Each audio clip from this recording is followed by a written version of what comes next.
Queremos saludar y darle la bienvenida a nuestra audiencia, además invitarlos a suscribirse en esta plataforma eBooks y también a seguirnos en YouTube, donde estaremos retransmitiendo nuestro contenido.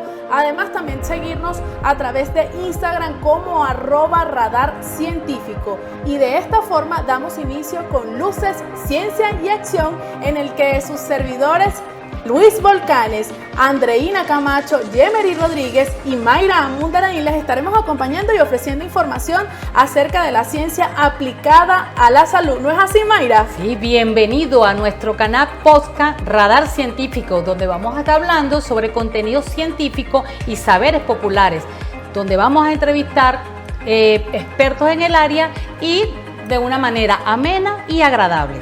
Claro que sí, Mayra. Desde este espacio queremos mostrar la ciencia a todos y a todos de una manera comprensible y distinta. ¿Cierto, Andreina? Así es, Yemery. Por eso esta es la razón que nos mueve y nos motiva para seguir alimentando nuestro canal de podcast dedicado a la ciencia. Y hoy tenemos la maravillosa oportunidad de contar con 3 investigadores quienes nos van a hablar de temas interesantísimos para la vida. ¿Quieren saber de qué se trata? Nuestro compañero Luis nos va a dar más detalles de sus investigaciones.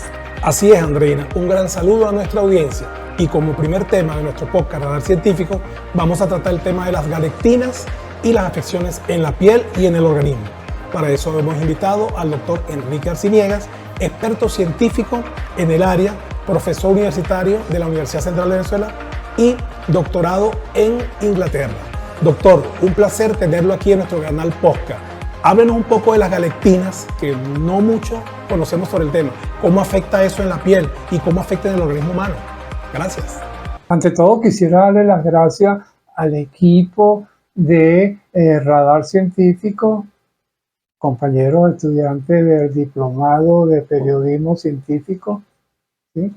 Que me dan la oportunidad de transmitir un poco información acerca de un tema que me parece muy relevante, como son las llamadas galectinas, que para muchos desconocidas. ¿Ok? Las galectinas, entrando en materia, las galectinas son unas proteínas que conforman una familia de 16 miembros. ¿Ok? Y estas proteínas tienen que ver con muchas patologías, todas las patologías posibles realmente, tanto en seres invertebrados como vertebrados. De una manera, obviamente que estas galectinas trabajan en asociación con otras moléculas, otros componentes, de manera de poder actuar como una red. Las galectinas son como usando los términos actuales, son como unos nódulos, ¿ok? Que establecen conexiones con otras acompañantes y controlan el comportamiento de la célula en términos de crecimiento, en términos de migración e invasión. Obviamente, como todo, cuando hay un exceso de producción de estas galectinas, de estas proteínas, pueden ocurrir algunas patologías que tienen que ver con inflamación y pasan por procesos fibróticos y pueden desencadenar en cáncer como tal. Esa es la importancia de las galectinas. Repito, forman unas redes, así como las redes estas que hay. Bueno, estas son redes galectinas con sus acompañantes que regulan el comportamiento de la célula. Muy interesante, doctor, ese tema sobre las galectinas. Ahora háblenos de todo el estudio que ustedes han hecho sobre la galectina, cómo nos puede ayudar en las afecciones en la piel. No solamente con los dermatólogos. Yo recuerdo que yo encontré un artículo en el Journal Clinical Investigation que data del año 2005 y decía, el editor de ese volumen de esta revista decía, es el momento en el cual los clínicos deben de caminar por los pasillos de las universidades, de los centros de investigación y los hospitales de la mano de los investigadores básicos. Porque es importante señalar, si no hay investigación básica, no puede haber investigación aplicada. Voy a poner un ejemplo puntual.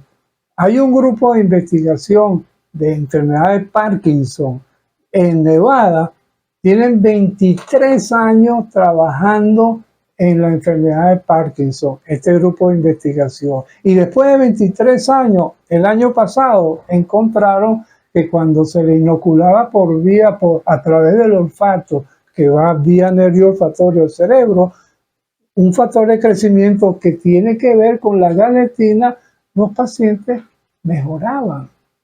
23 años. Estamos viendo cómo después de 23 años de investigación básica, por fin encontraron la aplicabilidad de las galetinas y de factores de crecimiento que son los socios de las galetinas que puedan ayudar a curar ciertas patologías como la enfermedad de Parkinson.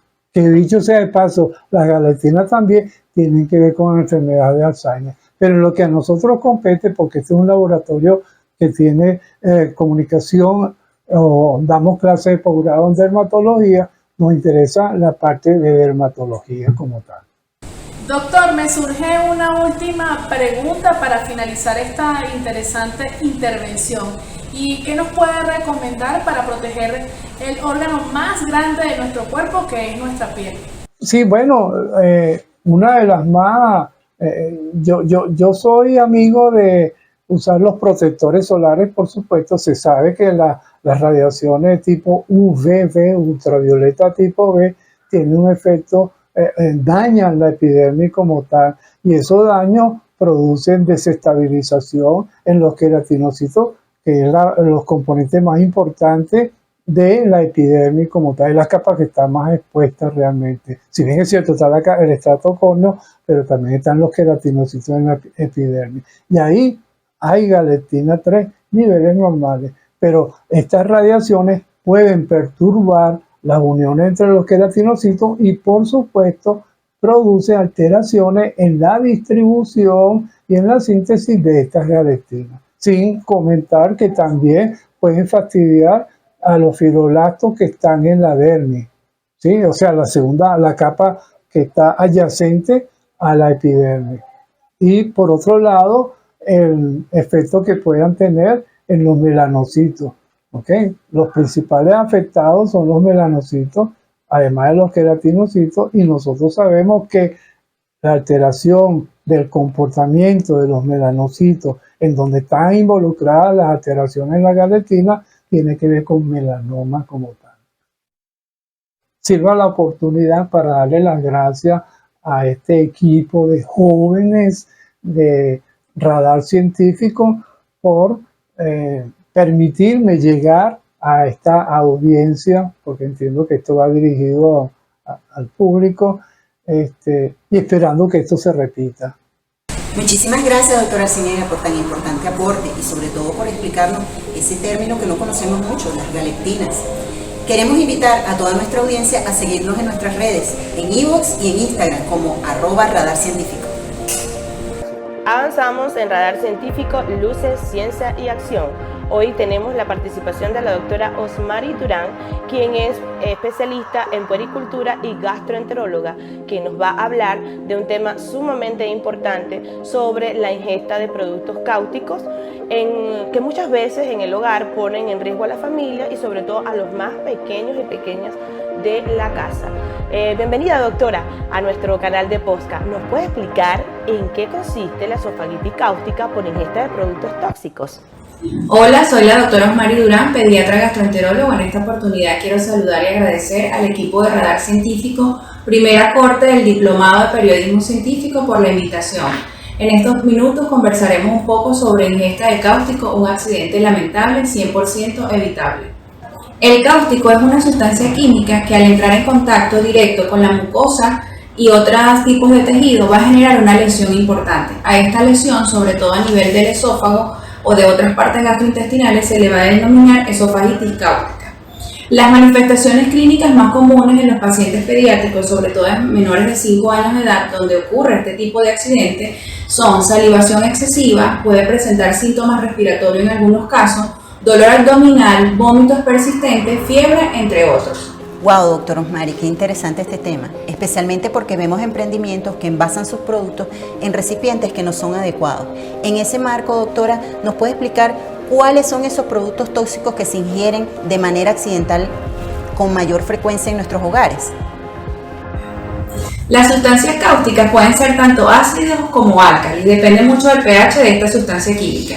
Es importante mencionar que este tipo de sustancias se va a encontrar en productos domésticos que con frecuencia tenemos en el hogar, como lo son detergentes, quitaóxidos, desengrasantes, destapacañerías, limpiadores de aire acondicionado, el cloro con el que usamos o limpiamos las piscinas, pilas de reloj también forman parte de un tipo de cáustico. Doctora, ¿cuál es su llamado a la prevención, las recomendaciones para evitar este tipo de accidentes que son 100% evitables, tal como usted lo indica?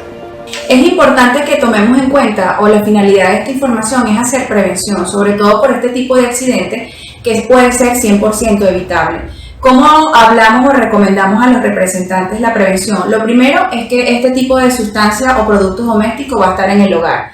La recomendación número 1 es mantenerlo siempre fuera del alcance de los niños. Evitemos en lo absoluto tenerlo en zonas en el piso o de fácil acceso para los pacientes pediátricos, ya que por su coloración, que es bastante llamativa, puede ser ingerida de manera rápida y sobre todo en pacientes menores de 2 años de edad, donde inicia el proceso de deambulación y es un proceso propio del crecimiento y desarrollo. Deben estar en envases identificados con su nombre y composición, sobre todo por ser una sustancia química. Evitar en lo absoluto tenerlos en envases de refresco, malta, incluso frascos de medicamentos o incluso frascos de agua, que es algo que actualmente con frecuencia observamos y son uno de los motivos más frecuentes de este tipo de accidentes.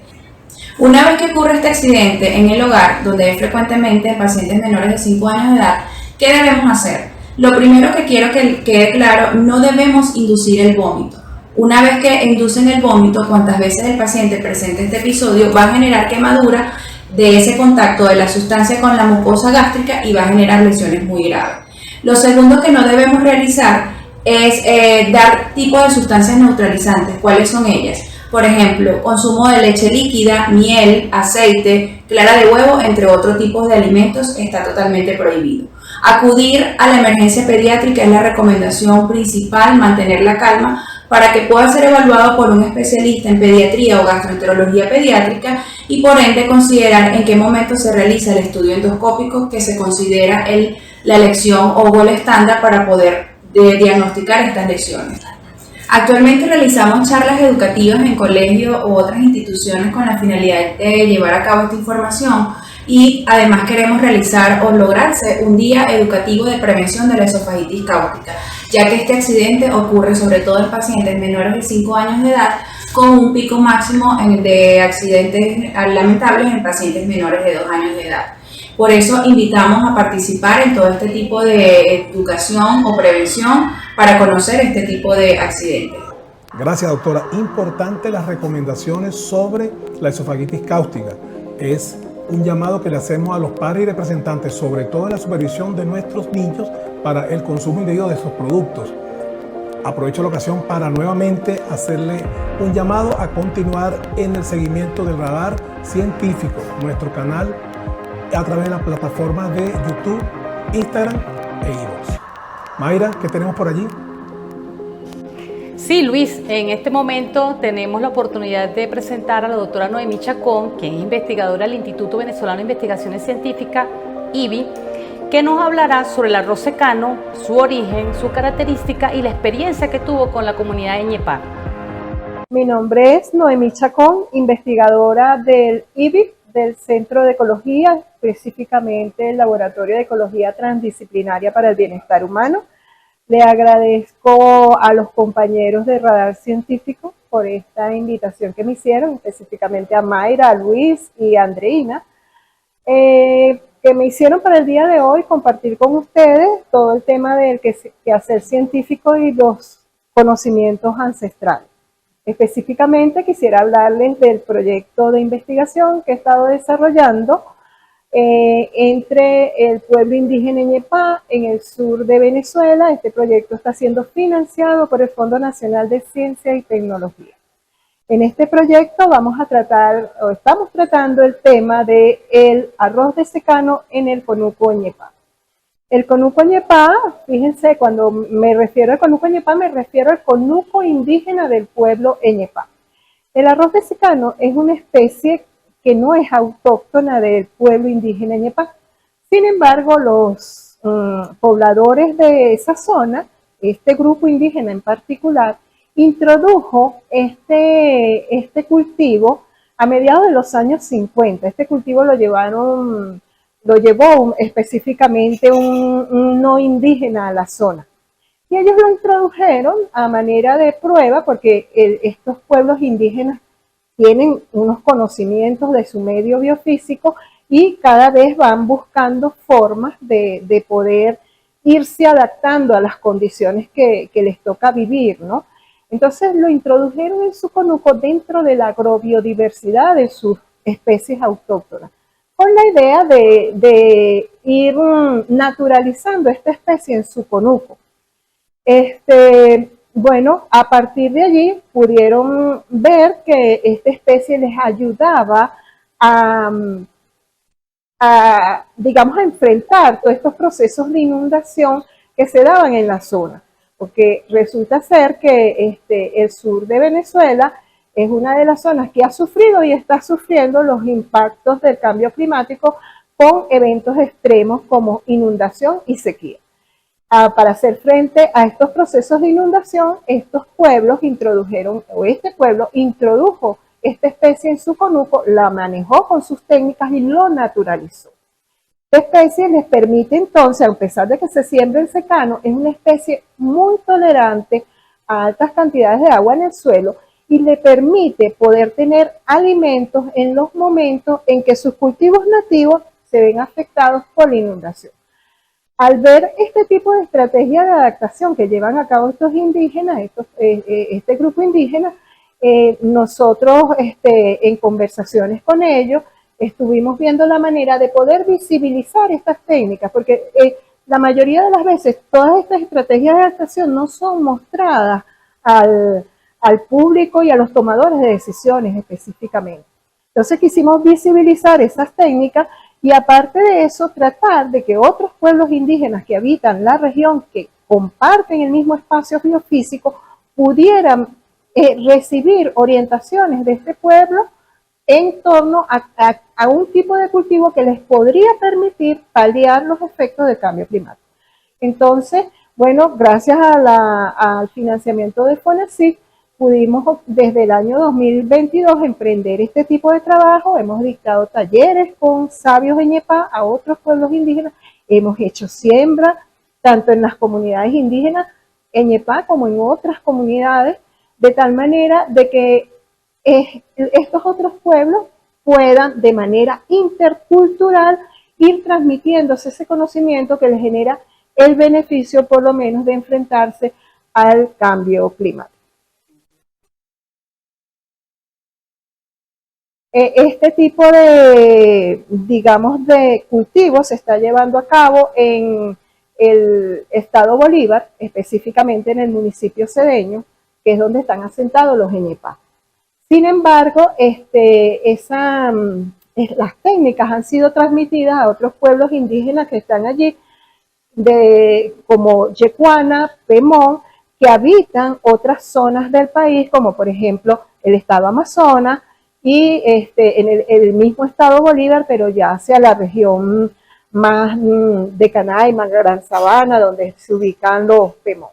Entonces, de hecho, en todo el proyecto hay ya pueblos como los Pemón que están interesados en poder generar, digamos, a iniciar un proyecto piloto con este tipo de técnica.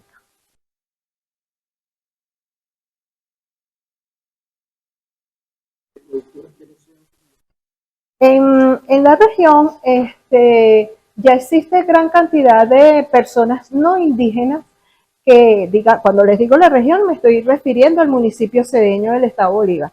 Hay una gran cantidad de personas no indígenas que están implementando o están sembrando arroz en sus, digamos, espacios agrícolas. ¿Qué es lo que pasa con el criollo? Que, cuando digo no indígena me refiero a lo que coloquialmente conocemos como criollo. Que que el no indígena no tiene, digamos, los conocimientos como para introducir ese cultivo y regenerar el bosque, restaurar el bosque, sino que simplemente lo siembra como un monocultivo y con fines económicos nada más, es decir, vender la cosecha. El indígena, el Eñepá, no hace eso. El Eñepá lo introduce en su conuco y lo usa para su autosustento. De hecho, no siembra todos los años arroz, lo siembra cada 2 años, almacena y lo utiliza en los momentos en que tiene inundado el conuco, que se le dañan sus cultivos nativos. El criollo, por el contrario, tumba el bosque, no tiene ninguna estrategia de restauración y la cosecha la vende. Y eso es muy riesgoso para la zona porque estos son uno de los suelos o uno de los territorios con los suelos más meteorizados del planeta, y eso puede causar degradación del suelo. De hecho, todas estas prácticas indígenas permiten la recuperación del suelo porque ellos tienen una cantidad de estrategias, o sea, ellos siembran otro tipo de vegetación que le permite mejorar el suelo. Entonces, eso evita que ocurra eso que hace el conuco, el no indígena, que no cuida el que la diversidad permanezca. Doctora Chacón, tomando en cuenta que el arroz secano es un cultivo resistente que puede darse en época de lluvia y sequía, ¿cuál es el beneficio de este cultivo del arroz secano ante la crisis climática? Fíjate, el arroz es uno de los cereales que más se siembra a nivel global, ¿verdad? Pero el arroz está siempre íntimamente vinculado a la siembra bajo láminas de inundación, es decir, que está vinculado a un gran consumo de agua. Y eso genera una alta cantidad de gases con efecto invernadero. La técnica de la siembra de arroz por pueblos indígenas, como arroz de secano, que no requiere lámina de inundación, sino que simplemente se siembra a expensas del agua de lluvia, promete ser una buena práctica indígena para evitar la emisión de estos gases. Entonces, en ese sentido, yo pienso que este tipo de técnica contribuiría enormemente con lo que es el Acuerdo de París, que es la reducción de gases de efecto invernadero, y por otra parte también nos va a garantizar alimentos, le garantiza alimentos a estas comunidades, por lo que también estaríamos contribuyendo con el segundo objetivo de desarrollo sostenible de la Agenda 2030 de Naciones Unidas. Queremos que nos hable sobre la experiencia de los casos. Bueno, esta experiencia es algo que ya nosotros hemos venido trabajando, y es que nosotros queremos hacer esa ciencia ciudadana que se está promoviendo a través de lo que es la ciencia abierta, y esa ciencia ciudadana implica trabajar con y para las comunidades, es decir, coproducir conocimientos. Anteriormente, siendo que se han hecho buenas investigaciones, ¿cómo no?, pero la pregunta siempre quedaba del lado del investigador y los objetivos eran del investigador. En este tipo de experiencia que acá la hemos consolidado con este proyecto, lo que hacemos es que generamos las preguntas juntos, avanzamos en los objetivos juntos y por supuesto generamos productos de investigación juntos. Entonces, para mí, la coproducción de conocimiento desde digamos como esa interrelación intercultural con estos pueblos es algo que realmente pienso que es por el camino que tenemos que avanzar y hacer esa ciencia decolonial que queremos. La validación de exacto. La parte de validación fueron conversas. Y para nosotros poder generar este tipo de proyectos con ellos se tiene que generar un ambiente de confianza, porque aquí se trata de conocimientos de otras culturas. Y entonces eso ha sido algo que no se ha hecho de un día para otro. Nosotros hemos venido trabajando con estas comunidades desde hace muchísimo tiempo atrás y se generó este ambiente de confianza y marcos de compromisos donde hemos quedado en que cualquier producto que salga es un producto compartido entre ellos y nosotros, donde se respeta la propiedad intelectual individual y comunitaria, donde el diálogo de saberes se da de manera horizontal, nunca vertical, y donde, como te digo, uno de los principios básicos es generar la pregunta con el pueblo con que estamos trabajando. Equipo, ¿vieron lo interesante de estas intervenciones? Ahora podemos ver la importancia que tiene la ciencia y los saberes populares. Fíjense en el caso del doctor Arciniega, que nos enseñó un aspecto importante, las galectinas. Ahora podemos conocer la piel desde adentro, podemos ver qué ocurre con las afecciones de nuestra piel. Y también nos habló, recuerden, sobre cuidado de la piel externamente. Usemos bloqueador, tanto en luces artificiales como en luces naturales. También conversamos con la doctora Noemí Chacón, donde nos habló de lo que son los cultivos de arroz secano en la población en Ñepá. Ellos nos ayudan a combatir el cambio climático. Y tomemos en cuenta también, por otra parte, todas las recomendaciones que nos está dando la doctora Osmary Durán, quien es especialista en gastroenterología, para cuidar a los más pequeños y pequeños en el hogar con todos aquellos productos tóxicos como el tiner, la gasolina, que ponen en riesgo considerablemente la salud de los más pequeñitos en nuestro hogar. Por eso invitamos a los padres y representantes a no envasar productos tóxicos en refractarios o envases que sean utilizados de refrescos o jugos. Recuerden que son atractivos para los niños, que los pueden convertir o los pueden conllevar a un accidente que puede ser letal. Así es, muchachos, con estas hermosas reflexiones nosotros vamos a despedir nuestro primer capítulo de Radar Científico, invitándolos a seguirnos en nuestras plataformas digitales iVoox, YouTube e Instagram. Será hasta la próxima oportunidad, donde estaremos encendiendo las luces Ciencia y Acción.